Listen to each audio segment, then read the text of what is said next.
बहुत स्वागत है आप सबका TV9 भारतवर्ष में। और आज मैं जो प्रस्तुत करने जा रहा हूं उसको मैं शो नहीं कहूँगा, उसको अनुभव कहूँगा। वो जो आपको एहसास के रूप में मिलेगा इस दौरान जबकि आप इस शो के ज़रिए जुड़े हुए होंगे।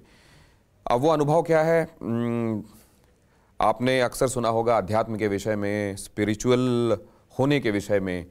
क्या है ये अध्यात्म या स्पिरिचुअलिटी? हमारे सनातन धर्म में तो ये सातत्य के साथ हमेशा बातचीत में रहा, विमर्श में रहा। अध्यात्म क्या कोई ऐसा विषय है जो हमारे लिए है या नहीं है, या कोई अलग व्यक्ति ही हमको बनना पड़ेगा अगर हमको आध्यात्मिक भी होना है? तो इन तमाम सवालों के जवाब जानते हैं मैत्रेय दादाश्री जी। बहुत स्वागत है आपका। पहले तो क्योंकि ज्योति तो सबके अंदर है, लेकिन ज्योति से ज्योति जो लोग जला सकें ऐसे लोग कम होते हैं, आप उनमें से एक हैं, तो मेरा प्रणाम स्वीकार करें। धन्यवाद। और आपने इतनी अच्छी तरीके से बातें कही आध्यात्मिक क्षेत्र के बारे में, और बहुत कम लोग हैं ऐसे जो थोड़ा समझ पाते हैं कि विषय क्या है और उससे जुड़े हुए प्रश्न कैसे हैं। ये जो हमारे धर्म की एक परंपरा रही है आध्यात्म की तरफ, मतलब धर्म और अध्यात्म की तरफ स्वाभाविक झुकाव हम लोगों का रहा है समाज के तौर पर। क्या देखते हैं आप पहले से अभी तक, और अब इसको कंटेम्प्रेरी बनाने के लिए क्या आवश्यक है? नींव जो है, आध्यात्मिक नींव, वो वेदों के वजह से है, जिसे आप है ना सर्वोच्च ज्ञान कह सकते हो। सुप्रीम नॉलेज जो है वेदों में है, पर पढ़ने से समझ में आता नहीं है। वेद पढ़ने से तो थोड़ा उसे सिंप्लीफाई करते हैं, आसान कर देते हैं, फिर उपनिषद बनाते हैं। फिर उपनिषद पढ़ने के लिए फिर गुरु की सहायता, जो आपको पढ़ाएंगे साथ में बैठ के, फिर भी समझ में नहीं आता उपनिषद, और सरल कर देते हैं। फिर पुराण, आप फिर पुराण पढ़ें, पुराणों के द्वारा आपको थोड़ा और कुछ समझ में आए, फिर वो थोड़ा और कठिन हो जाता है, फिर और सरल करते हैं। फिर आपको एक शरीर रूप में गुरु मिलते हैं जो इन सभी को अनुभव करते हैं और आप ही के जैसा बैठ के उसे सरल भाषा में आपके पास पहुंचा देते हैं। दिमाग में तस्वीर बनती है कि हिमालय की कंदराओं में कोई एक तपस्वी बैठा हुआ योग में, ध्यान में है, शरीर में कपड़े ना के बराबर हैं, चारों तरफ बर्फ ही बर्फ है, लेकिन उस शीत को भी वो सह रहा है। लेकिन यहाँ रोज़ी रोटी के झंझावातों में, डे टू डे रिश्तों के और इस तरह की झंझावातों में ये स्पिरिचुअल प्रैक्टिसेस मुमकिन है?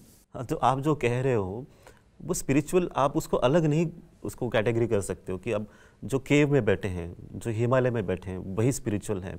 और यहाँ पर जो काम कर रहे हैं, जो रोज़ भाग दौड़ कर रहे हैं, पैसे कमा रहे हैं, अपने परिवार का लालन पोषण कर रहे हैं, पालन पोषण कर रहे हैं, उनको गाइड कर रहे हैं, या कुछ फ्यूचर के लिए कोई सपने हैं उनके लिए, तो ये हुआ प्रैक्टिकल मटेरियल। ये आपकी समझ ऐसी है, आपने बनाया है कि वो स्पिरिचुअल है और ये प्रैक्टिकल है।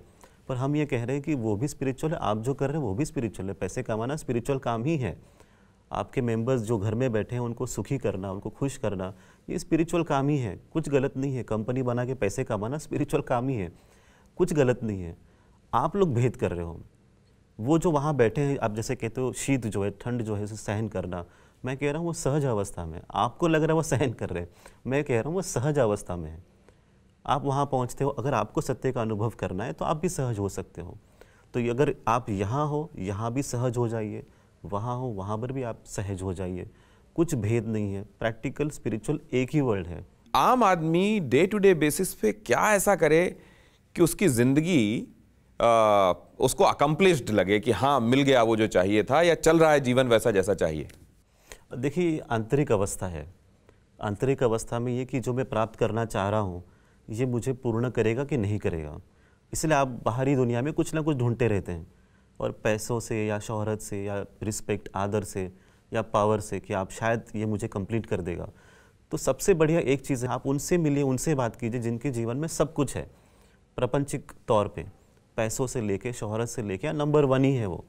वहाँ पहुँच के उनको क्या महसूस होता है, कैसे लगता है? सब तो मिल गया आपको जो चाहिए था। आज तो जो रेस में है उनको तो प्राप्त करना है। जिन्हें प्राप्ति हो चुकी है मटेरियल प्लेन पे, उनसे पूछ के देखिए कि मैं जिस रेस में लगा हूँ, आप तो आगे हो, तो क्या मिला आपको, बताओ हमें।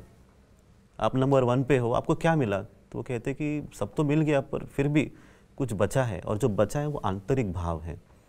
वहीं पर प्रेम है, वहीं पर वो मैत्री है, वहीं पर शांति है। जिस दिन आपको वो मिल जाती है, आप स्थिर हो जाते हो। अपने आप भीतर ही वो पूर्णत्व का अनुभव आपको हो जाता है। बहुत धन्यवाद, आपने वक्त निकाला, हमारे साथ बातचीत की। दुनिया से दुश्वारियां कम हो, इसी प्रार्थना के साथ मैं इस अनुभव को, जिसको मैंने आज नाम दिया शो नहीं अनुभव, इसको समाप्त करने की आपसे आज्ञा चाहता हूँ। सर्वे भवन्तु सुखिनः, सर्वे सन्तु निरामयाः, सर्वे भद्राणि पश्यन्ति, माँ कश्चित् दुःख भाग् भवेत्। आपका बहुत धन्यवाद हमारे स्टूडियो आने के लिए। Thank you. नमस्ते।